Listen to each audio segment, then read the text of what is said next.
Magandang oras mga ka-art lover, mga kababayan, napakagandang video nito. Grabe, one of a kind video dahil milyon-milyon ang gasto ni Chavit sa paggawa nitong purong gold na boxing glove na nirigalo niya kay Manny Pacquiao nitong taon lang na ito. Kasama ni Manny si Jinky, at hindi lang yan, pati dalawang kapatid ni Manny Pacquiao ay binigyan din ng tig-isang baritang silver na tingin ko nasa 3 kilos ang bawat isa. Kaya ano pa hinihintay natin? Atin ang panoorin ang napakagandang video na ito. Manong Chavit Singson at ang kanyang mga ginto na pinamimigay lamang kay Manny Pacquiao as a gift and token for a true friendship. Sa isang post ni Chavit Singson sa Facebook, makikita na kasama niya sa isang simpleng hapagkainan ang A2 Division World Champion at living legend na si Manny Pacquiao, kasama rin ang kanyang may bahay na si Jinky Pacquiao. Makikita sa video na hawak ni Jinky Pacquiao ang isang customized boxing gloves na yari sa purong ginto at may inukit na pirma mismo ni Manny, isang bihirang koleksyon na hindi matatawaran ng halaga. Ayan, talagang first of a kind yan. Kahit sa buong mundo, sino ba ang boksingero na world champion na binigyan ng regalong purong ginto na boxing gloves, di ba? Iconic yan eh. Kasi customize siya na dinisinyo mismo para nga ibigay lamang kay Manny, at hindi lang yan, merong naka-engrave na pirma ni Manny Pacquiao. Kaya one of a kind gift and a token from an old friend, Manong Chavit. Ganyan yung tunay na lalaki, tunay na tao. Kahit noon si Chavit ay involved ito sa mga huweteng at kung ano-anong mga diyan, di ba? Mga underground na mga negosyo, pero ngayon kita nyo naman nagbago na si Manong Chavit, at hindi lang politiko yan kundi philanthropist. Namimigay talaga yan, tumutulong, may kawang gawa. Hindi katulad sa kanyang kalaban na ngayon ay may kaso na, di ba? Si Atong Ang. Yun yung kalaban niya eh. Pero walang magawa yun. Mas si Manong Chavit, mas marunong ito sa kanya. At kahit na ganyan ka marunong si Manong Chavit, ay higit sa lahat ay makatao, di ba? Namimigay, tumutulong, hindi katulad kay Atong. Ano bang tinutulungan ni Atong?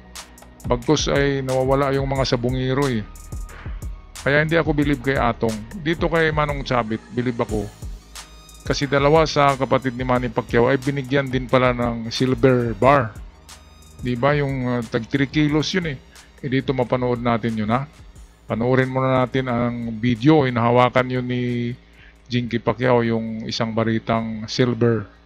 At bukod dito, isang bar ng purong pilak o silver bar rin ang inihandog sa kanila. Binuhat ito ni Jinky at kapansin-pansin ang bigat ng bar na may tinatayang timbang na 1 kilo. Bagamat hindi tinukoy kung magkano ang eksaktong halaga ng mga ito, alam naman nating lahat na ang ginto at pilak ay may napakataas na market value, lalo na kung ito'y custom made at isinadya lamang para sa iilang tao. Ang binigyan ko lang yan, ikaw sa mga tatlong kapatid. Ganda nito. Ay, ito. Koleksyon yan. Uy, mabigat pala ito pang workout. 1 kilo. 1 kilo. 1 kilo yan. Pure silver. Kung ito eh. Ano ito? Almost. Ha? Grabe, ang bigat. 1 kilo pala yun. Estimate ko sa 1 kilo na silver ay nasa siguro yan, nasa 150,000 o 120,000 ang 1 kilo niyan. Mas mura eh. Ang kilo naman ng ginto ay siyempre napakataas. Kaya malayong malayo ang agwat at diferensya ng silver at gold. Pero ganun pa man, ang dalawang yan ay yan yung talagang ginagamit noon pa man na pambayad sa mga binibili, di ba? In old times, pilak at ginto talaga ang pera na nag-circulate. Ngayon ay fiat money na lang, papel na lang eh. Pero babalik ang panahon na ganyan talaga ang gagamitin natin kapag bibili. Yang mga silvers at saka gold. Kaya napakagaling. Si Chavit Singson ay mayroong mina ng ginto yan eh. At ang byproducts naman ng ginto ay silver, kaya marami siyang silver. Kung ako makarating ng Manila, bibisitahin ko talaga to. Kasi idol ko to sa ngayon sa ngayon ng matanda na siya. Kasi philanthropist na siya. Namimigay na talaga yan si Manong Chavit. Kaya kudos kay Manong Chavit. Sana mapadpad ako diyan sa lugar ni Manong Chavit at mai-vlog ko rin yung kanyang mga ginto. Okay, at sa may-ari ng video na ito, si Arvin Pulo TV, ay maraming salamat sa hiniram ko na video, bro, para naman masilayan ng karamihan itong ginintuang gloves, boxing gloves ni Manny Pacquiao na bigay ng taong napakaganda ng kalooban, si Manong Chavit Singson. Balik tayo sa video.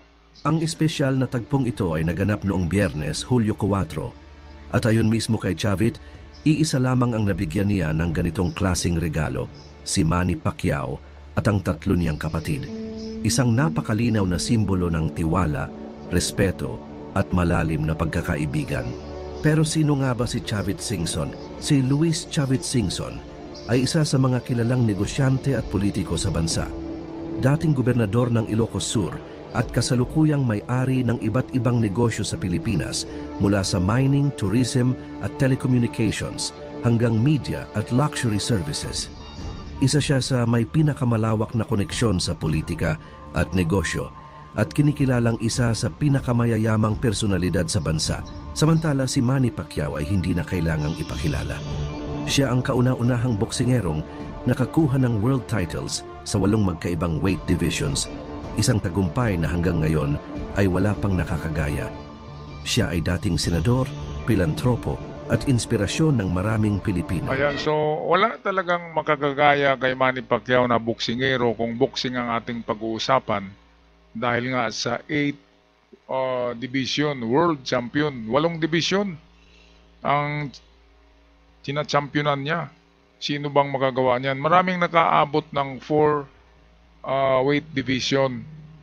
Pero ang 8 division champion ay tanging si Manny Pacquiao, at makasulat na yan sa Guinness Book of World Record na isang Pilipino ang nakahawak ng titulo na yan. Kasi kung ordinaryong mga tao lang, hindi na yan makakaabot ng kahit 7 division. Kasi bugbog na ang katawan masisira na ang ulo mo, ang utak mo, makakalog na. Nag-umpisa si Manny Pacquiao sa super bantamweight, hanggang nakarating siya sa mga featherweight, hanggang nakarating siya sa sa middleweight. Grabe, featherweight. Yung middleweight ang pinakamabigat Junior middleweight yata ang naabot ni Manny. Mabigat na yan na timbang, kaya nagpapalagi ng katawan si Manny ngayon. Para yung makalaban niya ay yung mga hindi ganong mabilis. Di ba kasi kapag bibigat ang timbang ng boksingero, ay hindi na ito mabilis gaano. Pero mali tayo diyan. Si Mike Tyson ay napakabilis Heavyweight pero mabilis. Ganon din si Manny Pacquiao. So itong dalawa, kung pabilisan, Manny Pacquiao at Mike Tyson, yan yung mga legendary talaga sa bilis, sa boxing. Okay, balik tayo sa ginto ni Manong Chavit. Grabe. Sana makapunta naman ako diyan, Manong Chavit. Sana mapanood mo itong video ko.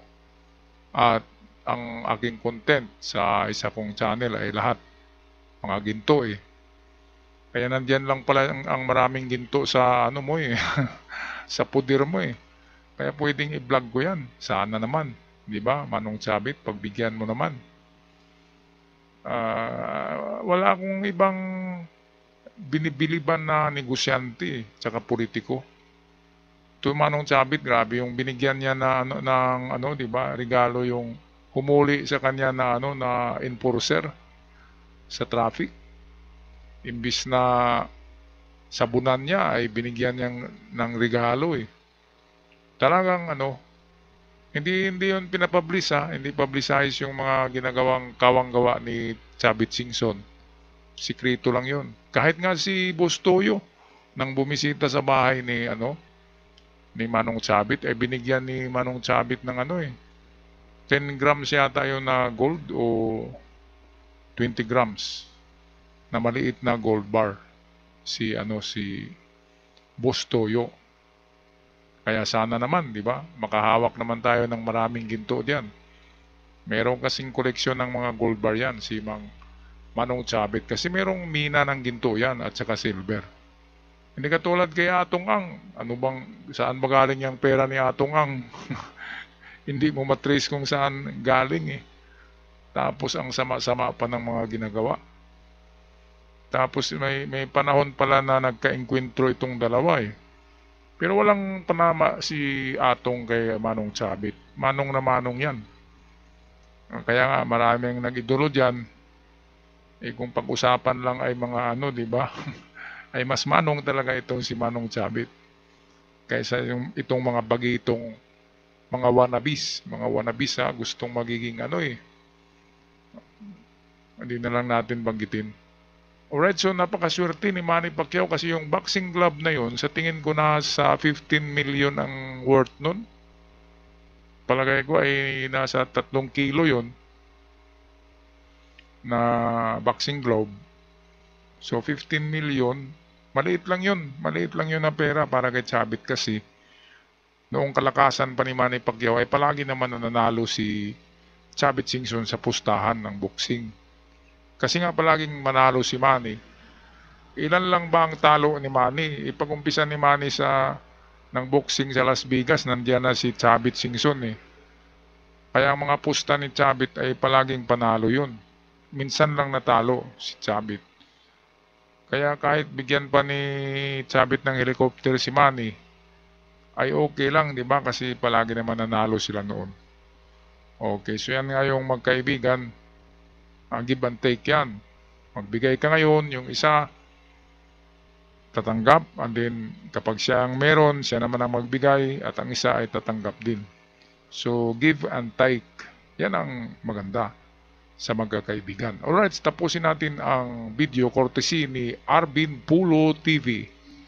Isang buhay na patunay na kahit gaano kahirap ang pinanggalingan mo, basta may tiyaga at pananampalataya, makakarating ka sa rurok ng tagumpay. Hindi na rin bago ang pagsasama ng dalawa. Sa halos lahat ng malalaking laban ni Pacquiao sa ibang bansa, makikita si Chavit mula sa press conference, training camp, weigh-in, hanggang sa mismong gabi ng laban. Laging nasa likod niya, tahimik, pero palaging present. Kaya naman hindi nakapagtataka kung bakit ganito kataas ang pagpapahalaga niya kay Pacman. Ang eksenang ito, isang hapunan na puno ng respeto at pagkakaibigan, ay paalala na ang tunay na yaman ay hindi lang nasusukat sa presyo, kundi sa halaga ng samahan at alaala na hatid nito. Okay, so nangyari pala itong pagbigay ni Chabit ay July 4, 2025. Nitong buwan lang pala na ito, di ba? Last week. 1 week ago, binigay ni Chabit Singson itong purong ginto na boxing glove. Ayan, meron pang pirma ni Manny Pacquiao na naka-engrave. Kaya one of a kind. Kaya saludo ako kay Manong Chabit. Hindi lang dyan, marami pa siyang nabigyan ng regalo na hindi natin alam. Alright, so kung magpaalam na mga card lover, paki-comment sa inyong gustong sabihin sa ating comment section, at sa mga bago pa lamang sa aking munting channel na ito ay request ko lang paki-subscribe para naman lalago ang channel na ito. Hanggang sa muli, paalam at ingat ang lahat.